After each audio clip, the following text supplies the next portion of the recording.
Ice as धरती के महत्वपूर्ण टाइम पीरियड में से एक माना जाता है। उस समय धरती का तापमान आज के मुकाबले अधिक ठंडा हुआ करता था और धरती पर मैमथ और स्माइलोडॉन जैसी कई प्रजातियां अस्तित्व में थी। आज के समय में कहा जाता है कि करीब 12,000 साल पहले लास्ट आइस एज खत्म हो गया था, लेकिन वास्तव में सच्चाई इससे बिल्कुल भिन्न है। हम बीते लाखों सालों से लेकर आज तक कभी भी आइस एज से बाहर आए ही नहीं है। ग्लेशियोलॉजी के मुताबिक आइस एज की डेफिनेशन अलग है। अगर धरती के दोनों पोल्स यानी कि नॉर्थ पोल और साउथ पोल पर अगर बर्फ जमी हुई है तो इसका मतलब है कि आइस एज चल रहा है। कुछ ग्लेशियोलॉजिस्ट तो कहते हैं कि धरती पर कहीं भी अगर विशाल ग्लेशियर की परत मौजूद हो तो उसे आइस एज पीरियड ही माना जाएगा। फिलहाल हम क्वाटरनरी ग्लेशिएशन पीरियड में जी रहे हैं, जिसकी शुरुआत 25 लाख साल पहले हुई थी। हालांकि उससे पहले भी धरती पर बर्फ की मोटी चादर मौजूद थी। यहाँ पर एक सवाल खड़ा होता है कि क्या हमारी पृथ्वी कभी आइसलेस भी थी? क्या ऐसा कभी धरती पर समय आया था जब कोई बर्फ मौजूद नहीं था? अगर हाँ तो कब? और उस समय धरती का तापमान और वातावरण कैसा था? अंटार्कटिका और अलास्का में बर्फ नहीं थी तो क्या था? और सबसे इम्पोर्टेंट सवाल ये है कि क्या धरती फिर से आइसलेस हो सकती है? सबसे पहले तो आपको बता दें कि हाँ, एक समय पर धरती आइसलेस थी और धरती पर आज से भी अधिक हरियाली मौजूद थी। और ये समय 10 से 20 लाख साल पहले का नहीं था, बल्कि इसके लिए आपको बहुत पीछे जाना होगा। करीब 3.5 से 4 करोड़ साल पहले धरती आइसलेस रही थी, जब धरती पर न तो मानव सभ्यता का जन्म हुआ था और न ही प्राइमेट्स की उत्पत्ति हुई थी। डायनासोर्स का अस्तित्व खत्म हो चुका था। उस समय धरती के पोल्स का तापमान भारत के तापमान जैसा रहा होगा। अंटार्कटिका पर मगरमच्छ और कई अन्य रेप्टाइल्स और मैमल्स राज किया करते थे। अलास्का और ग्रीनलैंड वाले क्षेत्र में जंगल और हरे भरे पेड़ पौधे हुआ करते थे। धरती का तापमान आज के मुकाबले 10 से 15 डिग्री गर्म था, यानी कि फ्रांस जैसे देश में सीरिया जैसा मौसम होगा और पूरे यूरोप में सब ट्रॉपिकल क्लाइमेट रहा होगा। धरती आइसलेस थी, यानी कि पानी की मात्रा बहुत अधिक रही होगी। साइंटिस्ट के अनुसार उस समय समुद्र लेवल आज के मुकाबले 70 मीटर अधिक रहा होगा। आज के समय के हिसाब से देखें तो मुंबई, न्यूयॉर्क और लंदन जैसे कई शहर पानी में डूबे हुए होंगे और आइलैंड नेशंस का तो अस्तित्व ही खत्म हो गया होगा। अफ्रीका में रेगिस्तान न होकर वहाँ भी नमी रही होगी। अब जब धरती का मौसम और तापमान इतना अलग था तो स्वाभाविक रूप से बाकी चीज़ें भी अलग रही होंगी, जैसे जंगल में आग लगने की घटना, भयानक तूफान आना, जानवरों को लू लगना, कहीं अधिक बारिश होना तो कहीं सूखा पड़ना। अधिक नमी और गर्मी के कारण कई नई स्पीशीज ने धरती पर पहली बार जन्म लिया होगा। सांप, मगरमच्छ और छिपकलियों की कई प्रजातियां उस समय अस्तित्व में आई थीं। धरती पर मैमल्स की संख्या में भी इजाफा हो रहा था और कोरल रीफ्स भी फल फूल रही थी। अधिक समुद्र और जल स्तर के कारण मछलियों की संख्या बहुत ज़्यादा रही होगी और उस दौर में सबसे खतरनाक शिकारी पानी के अंदर ही मौजूद थे। धरती जब आइसलेस थी तो उस दौर को इयोसीन और ओलिगोसीन इपोक के बीच का समय माना जाता है। साइंटिफिक लैंग्वेज में उस काल को पैलियोसीन इयोसीन थर्मल मैक्सिमम भी कहा जाता है। अब ज़रा उस दौर के कुछ लिविंग क्रीचर्स की बात करते हैं। बेसिलोसॉरस एक मछली थी जिसने लंबे समय तक धरती पर राज किया।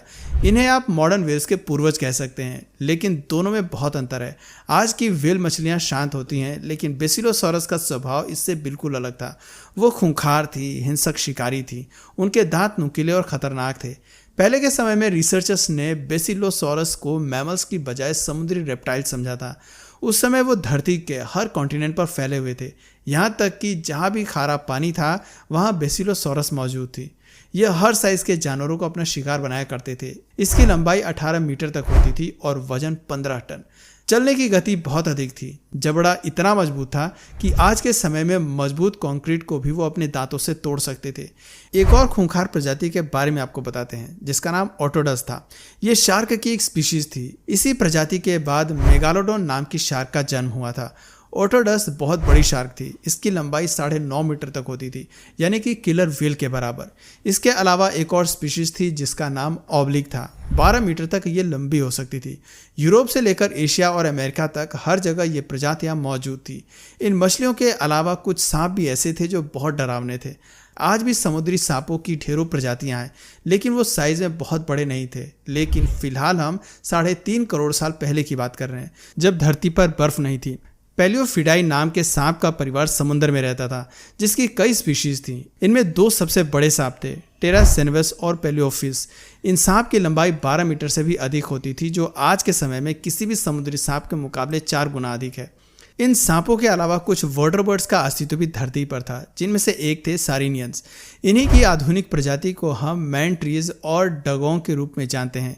कई एम्फीबियंस की प्रजाति ने भी धरती पर अपने जीवन की शुरुआत उसी दौर में की थी। गर्म और नरम जलवायु के कारण इनकी उत्पत्ति अधिक हुई। अंगुलोट्स की उत्पत्ति उस दौर में हुई जिन्हें घोड़ों और जिराफ का पूर्वज कहा जाता है। ब्रोंटोस नाम के गैंडे की प्रजाति ने जन्म लिया, जिसका वजन 4 टन से अधिक बताया जाता है। रेप्टाइल्स की बात करें तो सेविसिडाई जैसे शिकारी मगरमच्छ हर तरह के जानवरों का शिकार किया करते थे। ब्रेनोचूज नाम के क्रोकोडाइल की प्रजाति तो 10 मीटर लंबी हुआ करती थी और उनका वजन 2 टन से भी अधिक था।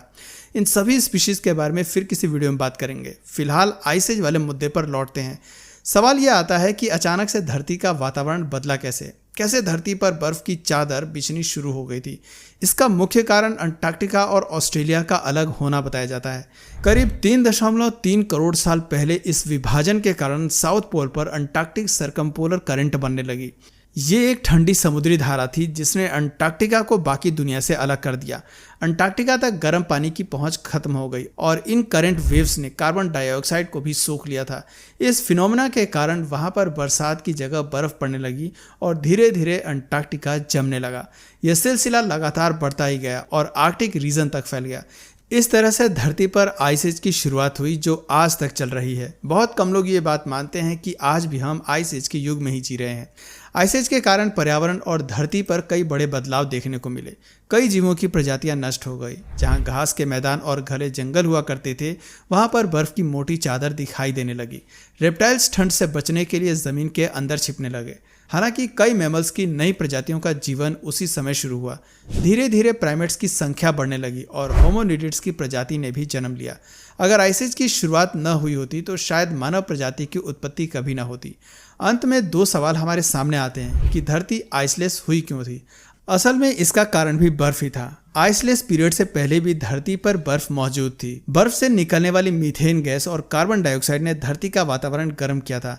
इसके अलावा कुछ वैज्ञानिक वॉल्केनिक इरप्शंस को भी इसकी वजह मानते हैं। उस समय धरती के वातावरण में कार्बन डाइऑक्साइड की मात्रा 1000 ppm तक पहुंच गई थी, जो आज के मुकाबले दोगुने से भी अधिक है। आज वातावरण में कार्बन डाइऑक्साइड की मात्रा 420 ppm है।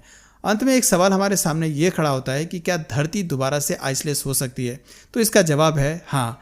वर्तमान समय के हालात और परिस्थितियों को देखकर कहा जा रहा है कि वो दिन दूर नहीं जब धरती फिर से आइसलेस हो जाएगी। लगातार बढ़ रही ग्लोबल वार्मिंग, कार्बन एमिशन, प्रदूषण के कारण ग्लेशियर्स पिघल रहे हैं, जिससे समुद्र के जलस्तर में वृद्धि हो रही है और धरती का तापमान भी बढ़ रहा है।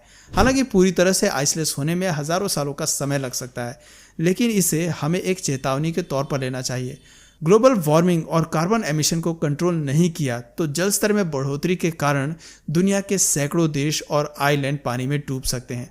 पूरी धरती पर जीवन अस्त व्यस्त हो सकता है। गर्मी इतनी ज़्यादा हो जाएगी कि सभी तरह के कूलिंग सिस्टम भी फेल हो जाएंगे और मानव सभ्यता के अस्तित्व पर भी खतरा मंडराने लगेगा। तो दोस्तों, उम्मीद करते हैं कि आपको आज की ये वीडियो पसंद आई होगी। धरती के आइसलेस की ये कहानी आपको कैसी लगी हमें नीचे कमेंट सेक्शन में ज़रूर बताएं। और अगर इस वीडियो से आपको कुछ नया जानने या सीखने को मिला या फिर इंटरेस्टिंग लगा तो प्लीज़ इस वीडियो को एक लाइक करके फ्रेंड्स और फैमिली में से ज़रूर शेयर करें। और यदि आप इस चैनल पर नए हैं तो प्लीज़ इस चैनल को सब्सक्राइब करके बेल नोटिफिकेशन आइकन को ऑन कर लीजिए ताकि हमारे आने वाले वीडियोज़ आप मिस ना करें। मिलते हैं फिर किसी वीडियो में नए टॉपिक के साथ। तब तक के लिए नमस्कार।